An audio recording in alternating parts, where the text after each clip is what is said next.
नमस्कार। पुण्य श्लोक के शो में हमने देखा देवी ललिता जी योजना बना रहे होते हैं। उनके पास में एक धूल पाटिका होती है जिस पर वो लोग नक्शा बना रखा होता है उन्होंने शमशेर के किले का और गौहर ग्राम का। अब बातें होती हैं वहाँ पर कि किस प्रकार से हमला करना है, कैसे कैसे शस्त्र होंगे, किस तरीके से होंगे। तो को जी बताते हैं कहाँ कहाँ उसने तोपें लगा रखी हैं। अब देखिए यहाँ पर शमशेर के पास 7 तोपें हैं और देवी अहिल्या के पास में मात्र 2 तोपें हैं। तो मुख्य बात यहाँ पर ये आती है कि आखिर कैसे 2 तोप उन 7 तोपों का मुकाबला कर पाएंगी। और इसीलिए देवी ललिता बताती हैं कि इंदौर में एक ऐसा इंसान है जो कि इनका विश्वास पात्र भी है और वो इंसान देवी अहिल्या के पास जो 2 तोपें उनकी जो क्षमता है वो बढ़ाने में मदद कर सकता है, तो उसे बुला लिया जाए। और अब 2 तोपों से ही 7 तोपों को मात देने की योजना वहाँ पर बनाई जाती है। अब तुको जी बाहर जाते हैं कि शुभ रात्रि देवी अहिल्या, वापस हो जाइए। अब तुको जी वहाँ से बाहर निकलते हैं और फिर तुरंत वापस आ जाते हैं। कहते हैं देवी अहिल्या को मैं एक बात बताना तो भूल ही गया, और अब क्या बात बताई ये बाद में बताते हैं आपको। और फिर वहाँ पर जी हाँ, देवी अहिल्या की अभी एक वैसे तो बड़ी बहन भी है और उनके भाई की पत्नी भी है, जी हाँ रखमाबाई। वो दाखिल होती है मालेराव होलकर के कक्ष में, और मालेराव होलकर जो कि करवटें बदल रहा था, अपनी आई को याद कर रहा था, उसका जी हाँ उस वक्त का और मालेराव की बुद्धि का वो फ़ायदा उठाती है। देवी अहिल्या के खिलाफ उसे फिर से भड़काती है और अब वो कहता है कि मैं देवी अहिल्या को याद नहीं कर रहा, बल्कि अब ठीक है आपको लगता है कि देवी अहिल्या यानी माँ का प्यार मालेराव को नहीं मिल रहा है, लेकिन वो तो ये बात सोचता है कि देवी अहिल्या को उनकी संतान का प्यार नहीं मिलेगा। ठीक है वो सो जाता है। रकमा वहाँ से अपना काम ख़त्म करके मतलब कि और ज़्यादा भड़का करके मालेराव को वहाँ से चली जाती है। और अब दिखाते हैं शमशेर को। शमशेर अपने घर पर बहुत ही ज़्यादा आश्वस्त होता है, खुश होता है कि देवी अहिल्या को वो मात दे चुका है। उसके सरदार, उसके जो साथी होते हैं, मंत्री होते हैं, जो भी सहयोगी होते हैं, सब कहते हैं देवी अहिल्या के पास में हर बात का तोड़ होता है, तो इतना आसान उन्हें मत समझिए। अब वो कहते नहीं, ऐसा नहीं है, क्योंकि वो तो अपने 2 बहुत ही ज़्यादा प्रखर जो तलवारबाज हैं उनको लगा चुके हैं पीछे देवी अहिल्या के, और अब तक तो उनकी तलवार चल चुकी होगी। देवी अहिल्या को उन्होंने मार डाला होगा और जो गौहर हैं उसके राजा शमशेर ही साबित हो चुके हैं। सबको ये बात बहुत जल्द पता भी चल जाएगी। मगर तभी दाखिल होते हैं अर्धनंग हालत में उसके वो 2 वफादार और ताकतवर सिपाही जो गए थे देवी अहिल्या को मौत के घाट उतारने। वो बेचारे अर्धनंग होकर के अपनी गर्दन लटकाए आते हैं और एक संदेशा साथ में लाते हैं। अब शमशेर गुस्से से लाल पीला हो जाता है, अपना आपा खो बैठता है कि उसके इतने वीर सिपाही इस तरीके से आए हैं वापस। और संदेशा पढ़ता है तो क्या लिखा होता है कि ये काम छोड़ दो और अगर हिम्मत है तो युद्ध के मैदान में आओ, और मर्द हो तो मर्दों का जो काम होता है वो दिखाओ। तो युद्ध के मैदान में बात करते हैं, इस तरीके से पीठ में छुरा घोंपने का काम मत करो। अब ठीक है वो कहता है ठीक है अहिल्या, तुम्हें युद्ध में ही देखूंगा।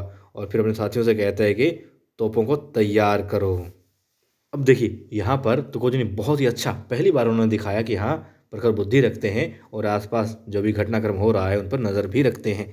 जैसे ही देवी अहिल्या के शामियाने से बाहर निकले थे तुकोजी, उन्होंने देख लिया था कि यहाँ पर तो विश्वासघाती शमशेर के साथी घूम रहे हैं, और वहाँ पर तुरंत वापस जाते हैं तुकोजी कह के अरे एक बात बताना मैं भूल ही गया, ताकि यदि वो सुन भी लें तो ये लगे कि नहीं इन्होंने देखा नहीं है, कोई अंदर की बात ही रह गई थी।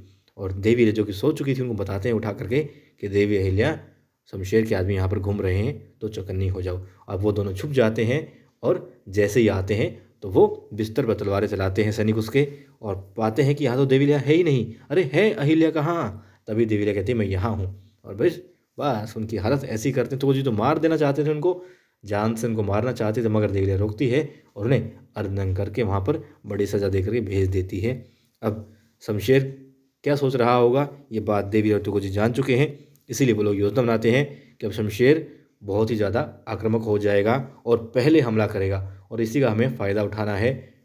अब वो पहले हमला करेगा और हम बचाव करेंगे, और उस बचाव में या फिर उसके जो हमले को है तोड़ने के लिए हम हमला करेंगे, क्योंकि हमारा काम यहाँ पर खून बहाना नहीं है, खून को एक करना है। अब इसलिए देवी अहिल्या और तुकोजी योजना बना रहे होते हैं किस तरीके से उसके वार को रोकना है पहले। और अब सेना में जोश होता है पूरा, क्योंकि एक रात क्या भी थी कि गंगूबा साथ नहीं दे रहे हैं। थोड़ा मनोबल कम हो रहा था, मगर जैसे ही देखा कि शमशेर के सैनिक हमला करते हैं अंधेरी रात का फ़ायदा उठाने के चक्कर में, मगर फिर भी सोई हुई देवी अहिल्या भी उन पर भारी पड़ जाती है। इससे जो देवी अहिल्या की सेना है उसका मनोबल बढ़ जाता है। सैनिक जोश से चिल्लाते हैं कि हाँ अहिल्या, हम तुम्हारे साथ हैं और हम विजय प्राप्त करेंगे। देवी अहिल्या की जय, इस तरह के नारे होते हैं। और वहाँ पर महल में क्या हो रहा होता है, महल में बातें हो रही होती हैं, भाई मालेराव मान जाओ ना शादी के लिए। अभी उनकी दोनों दादियाँ और मल्हार सुधारी से मना रहे होते हैं शादी के लिए। मना करता है कि नहीं, मैं राजा तो बनूंगा ठीक है, मगर शादी नहीं करूंगा।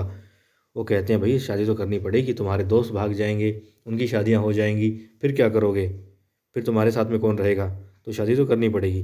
ठीक है, वो शादी के लिए मान जाता है। और वहाँ पर देवी तक संदेशा भी पहुँच जाता है। दुष्यंत संदेशा पहुँचाता है कि मालेराव होलकर लिए रिश्ता आ चुका है, लड़की वाले आ चुके हैं, लड़की आ चुकी है। बताते हैं कि मैना बाई कितनी खूबसूरत है, कितनी प्यारी, कितनी मासूम है। सारी बातें होती हैं। देवी अहिल्या को ये भी बताते हैं कि वहाँ पर जो फल विक्रेता था उसके साथ में व्यवहार किया था, उसके घर को जलाने की कोशिश की थी और दुष्यंत ने रोक दिया था। सारी बातें वो विस्तार से बता देता है। देवी अहिल्या चिंतित भी होती है और खुश भी होती है मैना बाई के बारे में सुन करके। और अब बस वो चाहती है जल्द से जल्द मालवा पहुंच जाए इस मुहिम को जीत करके। और वहाँ पर मान ही जाता है मालेराव शादी के लिए, लेकिन कहता है अपने दादाजी से कि शर्तें रखता हूँ मैं, और इन शर्तों यदि आप मानते हैं तो वो पूर्ण तरीके से तैयार है जिस भी लड़की से, मैना हो या कोई भी हो, शादी करने के लिए। अब शर्तें क्या होगी ये हम आने वाले एपिसोड में देखेंगे।